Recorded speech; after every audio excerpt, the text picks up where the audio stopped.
we will see about different quenching processes. Okay. So in different quenching processes, why to study different quenching processes? Because what we saw previously, that the cooling rate and shape of the cooling curve. Okay, right? So basically, whatever we saw, the cooling rate and the shape of the cooling curve influence the phase transformation. Okay, then you have residual stress, the type of residual stress, and distortion. Okay, these are basically the behavioral changes. Okay, you will observe. Okay, the material when you vary the cooling rate and shape of the cooling curve. Okay, clear. So how to control this transformation? Because what is already like in the coupling effect. Okay, we saw the coupling effects, right? We saw how the cooling rate, okay, T upon T, okay. So this cooling rate actually is related to the phase transformation, also related to the volume change and stress. Okay, and this affects your properties, right? Gradually it affects the property. Okay, it will give you some change in dimensions or distortion. Okay, this will also give you some change in dimensions and distortion. So actually this will give you the microstructural changes.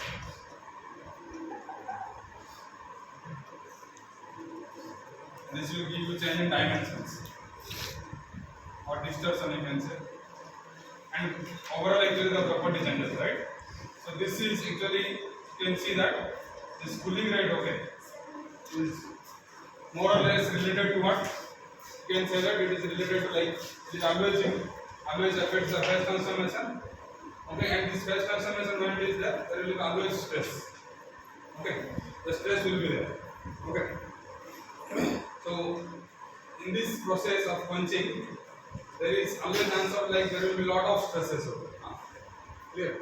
And also the phase transformation will occur. Which here during phase transformation, you will have to see that you have to get the desired microstructure now. So for example, you are willing to have a very hard, or you want to increase the hardenability, right? So for hardenability, if you want to increase, so what is the microstructure, desired microstructure needed? Maximum percentage of martensite is required. Now here you need martensite. But to this martensite when it forms, because it is that it creates a lot of stress in the system or in the material, what will form? The stress, whatever it is, maximum stress is there, tensile residual stress if it is there, then this component of steel, okay, which is heat treated, it will actually break. Okay? So to see that you get the desired microstructure and also you get the lower level of stress, okay, lower level of residual stress. Okay. So both two things you need to optimize. Otherwise, what will happen if you are only concerned about microstructure, then you will land up in the having maximum tensile residual stress. So the material will fade, right?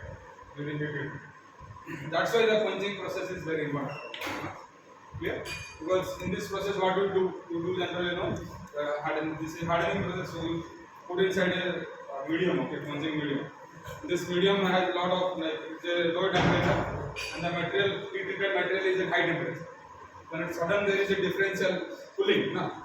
So from high temperature, low temperature, when there is a gradient is there is a lot of residual stresses are generated. So you need to optimize this, right? So you have to get the desired microstructure, okay, and simultaneously you have to see that you maintain a slower cooling rate, okay. You maintain such a cooling rate such that you get also lower level of residual stresses. Yeah, so that's why the quenching process is so like that. So in this regard, there are so many quenching processes are actually adapted. So these are the processes. You have a direct quenching, okay. Then you have interrupted quenching mass tempering, okay. This is also called mass quenching or mass tempering. Off tempering, isothermal handling, okay, or process handling, all this, okay. Then you have spray quenching or gas quenching and fog quenching. Clear? So we will see this in detail, okay, about this. So direct quenching, if you carefully see, So this is the case of direct melting. Okay? This is the case of direct melting. So what do? We oxidize the steel, then suddenly we quench in a material, in a medium. So this medium can be aqueous polymer substance or any petroleum medium or whatever, right? That will give you like the surface and core, like if you have a very thin material, then you have a single cooling rate, okay? Very thin material. So if you have a very thick material, then you will always your surface and core will have different cooling rate, right? So this is the case, okay? And what is this case? This is actually what? This is what? Mark tempering, okay? This is mark quenching, okay? Mark tempering. Yeah. So what do? We cool, okay, to this temperature, lower temperature, okay? Then we hold for some time for oxidizing the or to like homogenize the microstructure, okay? Then from here we cool to matte acidic zone.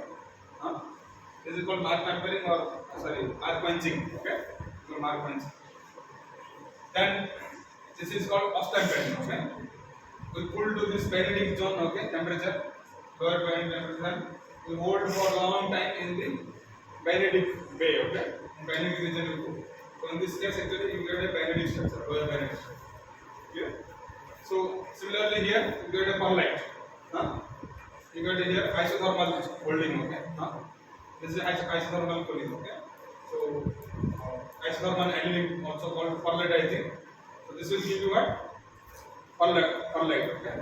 Fine perlites, okay? They give you fine perlite, right? So like this, these different quenching mediums are actually used, okay? So this is called direct quenching. These are called interrupted quenching methods. Clear? So isothermal annealing differs from mark quenching and off tempering. So in that case, that bath temperature is sufficiently high. Then you can see this.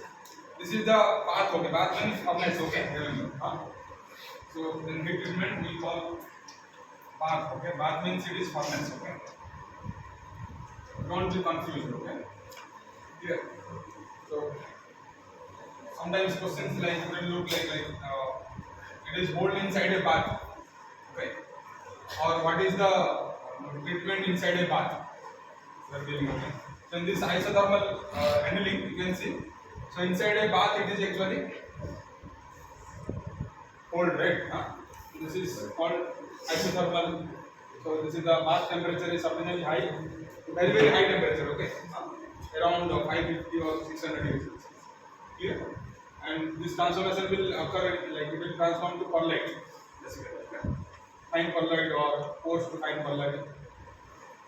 It will give you high toughness and sufficient strength. Okay, and the optimal microstructure of parts such that like it's wires and cables and railroads. Generally, you this deal, okay. Wires, piano wires are done, right? Piano wires, very thin wires here. Then need or some spring, okay. Spring steel also made, okay. Okay, spring steels are also made, or the cables used in bridges. I think bridges cables are used, okay. So many cables. That cables are also prepared by this technique. Like after the like these are generally made by using extrusion, okay, right? So extrusion, by extrusion actually they will prepare this one extrusion, okay. So after extrusion they will come to this treatment, okay.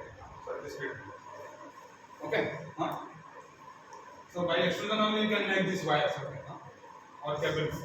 Next actually it will come to this stage, okay, for optimizing the property. Yeah. So you need good toughness, okay, you need good toughness of this and also high strength.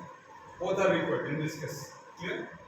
And piano wires requires very high strength actually. Clear? So जितना thin wire होगा उतना अच्छा tune होगा. Clear? So for that you need to have this treatment, isothermal annealing. Also, it is also called intercritical annealing also. Intercritical annealing. So between the lower temperature, okay, and the upper critical temperature, the temperature is maintained, the bath temperature. That's why it is called intercritical annealing. Okay. This one is also called intercritical annealing. because the temperature, bath temperature is between, this is high temperature, critical temperature, and you have a lower critical temperature, room temperature or generally. Okay, so in that temperature range, you like in between somewhere at high temperature, you do the bath, you maintain the bath temperature. That's why it is also called intercritical energy. Okay, so remember that this wires, okay, cables or railroads. Okay, so these are actually made up of this. The treatment is carried out in this process. Off-tampering is also given to know rail steels. Off-tampering, okay, to get a good bayonet structure. Bayonet structure is good actually. You have a lower bayonet structure if you have. Always remember, if you have a lower bayonet, okay, it is like a composite microstructure. Okay, it is like a composite microstructure. Okay, so you will have a leaf. This is ferrite leaf. Okay, this is the leaf. Okay, ferrite leaf. Okay, it look like a leaf. Okay, inside that, so it will like this.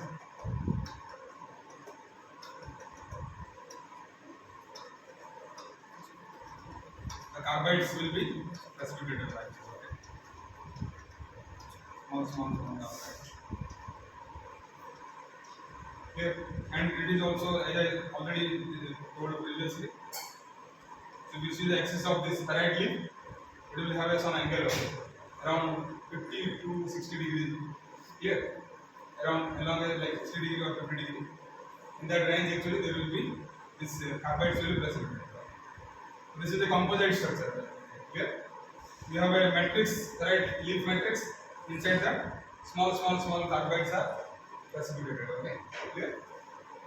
This is called a composite structure. So this will give you very good toughness. Okay, clear? So it has very good toughness actually. That's why this sometimes rail steels. Okay, they are also made of bayonet. So bayonet is there also. Okay, so these are the methods. Okay, so first one is direct quenching method. Next, all these are interrupted quenching methods.